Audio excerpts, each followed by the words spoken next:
नमस्कार, आप सभी का स्वागत है। मेरा नाम नमन प्रसाई है और आज हम पढ़ने वाले हैं जल प्रबंधन। ये जल प्रबंधन का चौथा वीडियो है। इससे पहले 3 वीडियो आ चुके हैं, यानी ये पार्ट 4 है। ठीक है, चलिए आज हम 2 टॉपिक पढ़ने वाले हैं। पहला है जल के स्रोत व इनका उपयोग और दूसरा है जल चक्र यानी वाटर साइकिल। ठीक है, तो शुरू करते हैं। चलिए, तो जल के स्रोत व इनका उपयोग। तो जल के स्रोत की बात की जाए तो जल के स्रोत 2 प्रकार के होते हैं। पहला होता है सतही जल यानी सरफेस वाटर, दूसरा होता है भूमिगत जल यानी ग्राउंड वाटर। सरफेस वाटर की बात की जाए तो सतही जल से तात्पर्य ऐसे जल से है जो सामान्यतः भूमि की सतह पर पाया जाता है और भूमि की सतह पर नदियाँ, तालाब, झीलें व इनके रूप में पाया जाता है। इसे सतही जल कहते हैं।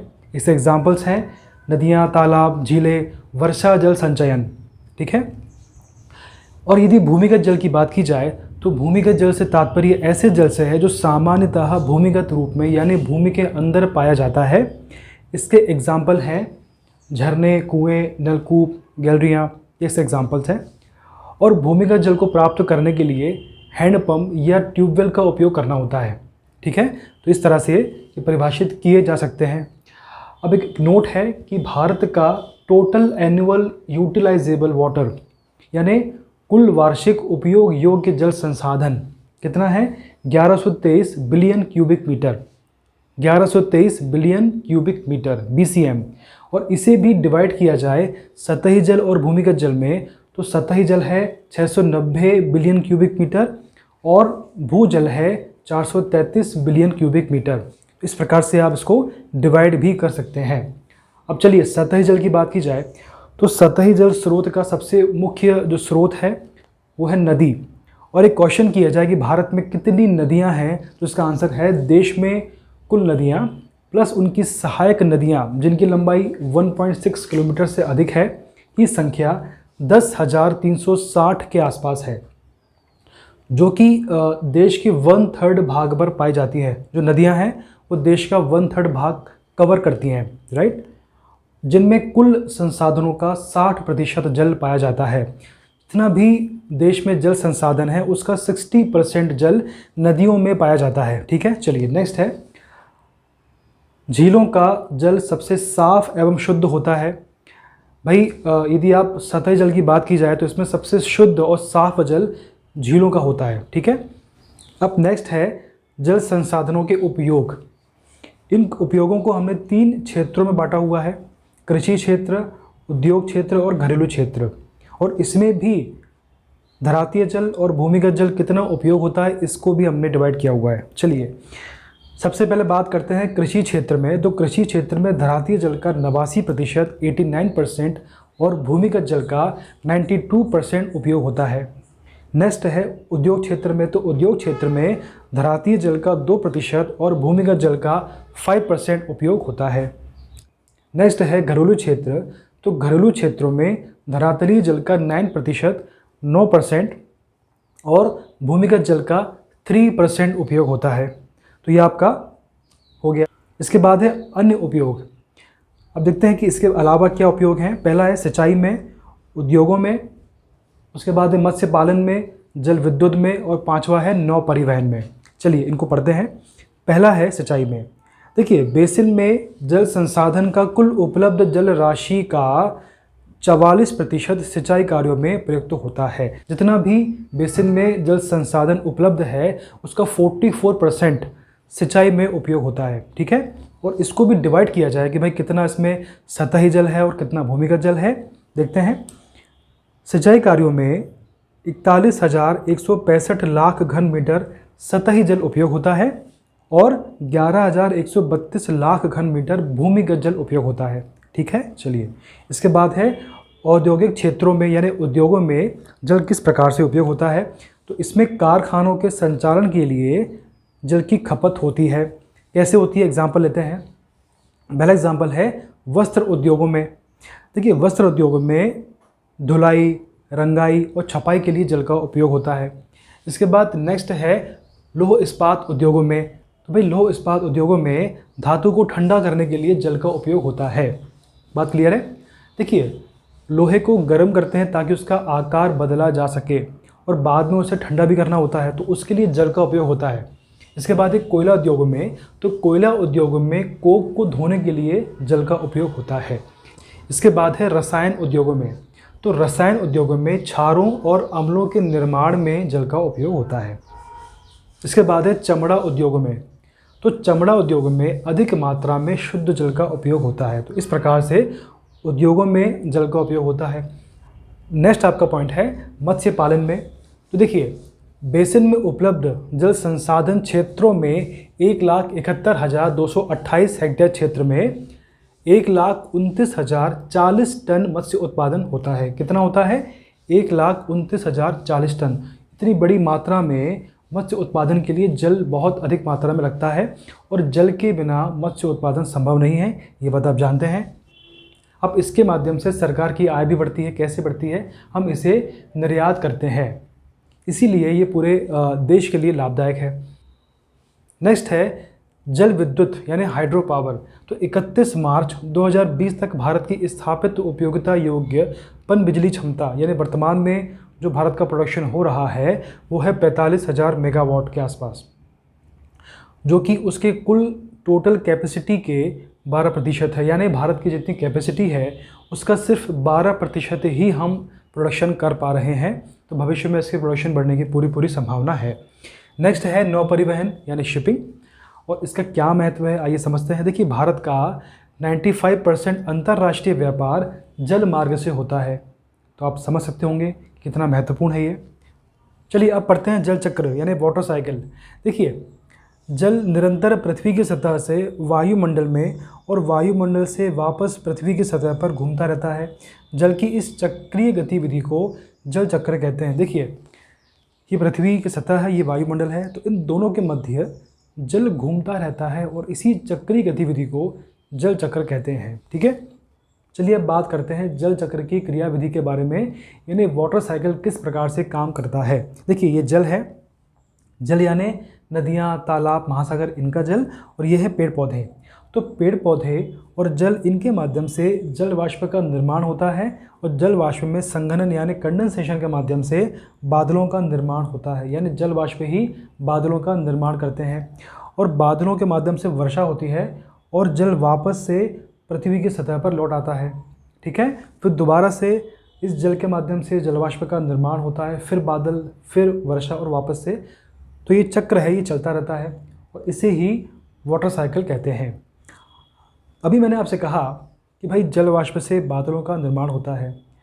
अब ये सवाल उठता है कि जल वाष्प बनते कैसे हैं, इनका निर्माण कैसे होता है। तो भाई जल वाष्प बनने के दो माध्यम हैं, दो इसके तरीके हैं। पहला है वाष्पीकरण यानी एवोपोरेशन, और दूसरा है वाष्प उत्सर्जन यानी ट्रांसपिरेशन। अब यदि वाष्पीकरण की बात की जाए तो वाष्पीकरण जल में होता है।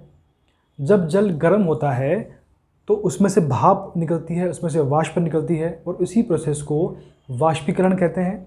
ठीक है, और यही वाष्पीकरण के माध्यम से बाद में जल वाष्प का निर्माण होता है।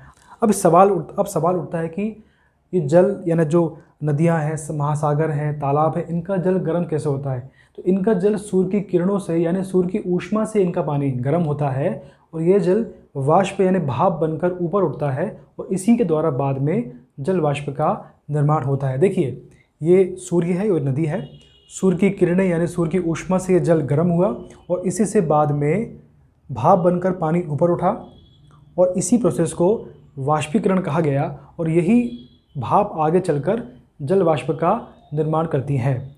ठीक है, तो इस प्रकार से वाष्पीकरण के माध्यम से जल वाष्प का निर्माण होता है। ठीक है, ये बात क्लियर है।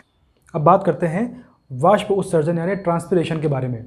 देखिए, ये जो पेड़ पौधे होते हैं ये ज़मीन में होते हैं, और ज़मीन में क्या होती है, ज़मीन में मृदा, मिट्टी होती है, और उनमें भी जल पाया जाता है। तो जो पेड़ पौधे होते हैं ये अपनी जड़ों के माध्यम से पानी को ऊपर खींचते हैं, और पत्तियों के माध्यम से इस जल को हवा में छोड़ते हैं। इस प्रोसेस को वाष्प उत्सर्जन कहा जाता है। और जो जल उन्होंने हवा में छोड़ा है, जो ड्रॉपलेट्स उन्होंने हवा में छोड़ी हैं, उसे जल वाष्प कहा जाता है। ये बात क्लियर है। चलिए, तो इस प्रकार से वाष्पीकरण और वाष्प उत्सर्जन के माध्यम से जल वाष्प का निर्माण होता है, और यही बाद में बादलों का निर्माण करते हैं। अब जो मैंने आपको समझाया है इसे दोबारा पढ़ लेते हैं ताकि आपके सारे कॉन्सेप्ट क्लियर हो जाए।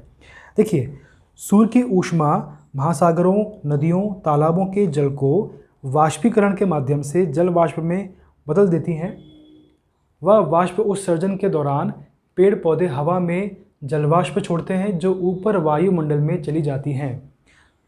जो जलवाष्प हैं ये वायुमंडल में चली जाती हैं। ऐसा क्यों होता है? इसका कारण क्या है? जो जलवाष्प होती हैं बहुत हल्की होती हैं, ठीक है। अब चूंकि हल्की होती हैं तो इन पे गुरुत्वाकर्षण बल काम नहीं कर पाता है, इसलिए ये धरती से ऊपर उठकर वायुमंडल की ओर चली जाती हैं। ये बात क्लियर है? चलिए आगे है, वाष्प उत्सर्जन व वाष्पीकरण के द्वारा बनी जलवाष्प ऊंचाई पर जाने के कारण कम तापमान के कारण संघनित हो जाती हैं और बादलों का निर्माण करती हैं, ठीक है। जब बादलों में एकत्रित जल की बूंदें बहुत बड़ी और भारी हो जाती हैं तो वह वर्षा, बर्फ और ओले के रूप में पृथ्वी की सतह पर गिरने लगती हैं और बरसने की इस प्रक्रिया को अवक्षेपण या प्रेसिपिटेशन कहते हैं, ठीक है। तो भाई जो जलवाष्प है ऊंचाई पर गई, वह तापमान कम था तो जलवाष्प संघनित हुए और बादलों का निर्माण हुआ और उन्हीं बादलों के माध्यम से बाद में वर्षा होती है। अब इसके बाद है जल चक्र की क्रियाविधि, ठीक है। इसमें 5 पॉइंट हैं। इसमें पहला है वाष्पीकरण है, दूसरा है वाष्प उत्सर्जन, तीसरा है वर्षण, अंतःस्पंदन और धरातलीय प्रवाह, ठीक है। ये सारे पॉइंट्स अपने आप में बहुत इंपॉर्टेंट हैं। 3 मार्कर में ये क्वेश्चन आ सकता है। चलिए, पहला है वाष्पीकरण। अब देखिए वाष्पीकरण में क्या हुआ, ये सूर्य की किरणें हैं, सूर्य की किरणें जल पर पड़ी, जल गर्म हुआ, उससे भाप बनी और उसी भाप से बाद में जल वाष्प का निर्माण हुआ और उसी पूरी प्रोसेस को वाष्पीकरण कहते हैं। अब देखिए 84% वाष्पीकरण महासागरों में होता है, यानी महासागरों में सर्वाधिक वाष्पीकरण होता है, ठीक है। चलिए इसके बाद नेक्स्ट है वाष्प उत्सर्जन यानी ट्रांसपिरेशन। पेड़ पौधे द्वारा अपने जड़ों के माध्यम से मिट्टी से जल का अवशोषण करना और फिर पत्तियों द्वारा इस जल को वायुमंडल में छोड़ देना ही वाष्प उत्सर्जन कहलाता है। जो पेड़ पौधे होते हैं अपनी जड़ों के माध्यम से जल को ऊपर खींचते हैं और उसे पत्तियों के माध्यम से हवा में या वायुमंडल में छोड़ देते हैं। इसी प्रोसेस को वाष्प उत्सर्जन कहा जाता है, ट्रांसपिरेशन, ठीक है। चलिए नेक्स्ट है वर्षण। देखिए वाष्पीकरण और वाष्प उत्सर्जन के माध्यम से जलवाष्प का निर्माण होता है, अभी पढ़ा हमने, और जलवाष्प संघनित होकर बादलों का निर्माण करते हैं और यही बादल बाद में बारिश करते हैं, वर्षा करते हैं, ठीक है। और वर्षण के माध्यम से जल वापस पृथ्वी की सतह पर लौट आता है। तो इस प्रकार से आपका जल चक्र पूर्ण होता है। इसके बाद है अंतःस्पंदन। देखिए वर्षा का कुछ भाग भूमि द्वारा सोख लिया जाता है जो भूमि के अंदर चला जाता है। इस प्रक्रिया को अंतःस्पंदन कहते हैं। जब बारिश होती है तो कुछ जल ऐसा होता है जो बह जाता है और कुछ जल ऐसा होता है जो भूमि के अंदर समा जाता है, भूमि उसे सोख लेती है और उसी प्रोसेस को अंतःस्पंदन कहते हैं, ठीक है। इसके बाद नेक्स्ट है धरातलीय प्रवाह। वर्षण का जल भूमि के ढाल के अनुसार नदियों, तालाबों, महासागरों में जाकर मिल जाता है और यहाँ से पुनः जल चक्र क्रिया आरंभ हो जाती है। अब देखिए जब वर्षा होती है तो कुछ जल ऐसा होता है जो भूमि सोख लेती है और कुछ जल ऐसा होता है जो ढाल के अकॉर्डिंग बहता है, ढाल के अकॉर्डिंग नदियों में, तालाबों में, महासागरों में जाकर मिलता है, ठीक है। तो इसी को धरातलीय प्रवाह कहते हैं, ठीक है। और इस प्रकार से पुनः जल चक्र की क्रिया आरंभ होती है। भाई बारिश का पानी आया धरती पर, वापस नदियों में, तालाबों में चला गया और वहाँ से वापस से जलवाष्प का निर्माण हुआ और बादलों का निर्माण हुआ और वापस से वर्षा के माध्यम से जल धरती पर लौट आता है और उसी प्रोसेस को जल चक्र कहते हैं। तो ये आपका जल चक्र क्रियाविधि थी, इसको समझ लिया हमने। तो आज हमने क्या पढ़ा? आज हमने पढ़ा जो जल के स्रोत हैं कि जल के स्रोत कितने प्रकार के होते हैं और इनका क्या उपयोग है और जल चक्र क्या होता है यानी वाटर साइकिल। तो आज हमने 2 टॉपिक कवर किए हैं। मैं उम्मीद करता हूँ कि आपको समझ में आ गया होगा। यदि आपको कोई भी समस्या हो, कोई प्रॉब्लम हो तो प्लीज़ कमेंट करें और हमारे चैनल को सब्सक्राइब करें और बेल आइकॉन को प्रेस करें ताकि आपको सभी वीडियोज़ के नोटिफिकेशन टाइम पर मिल पाए। धन्यवाद।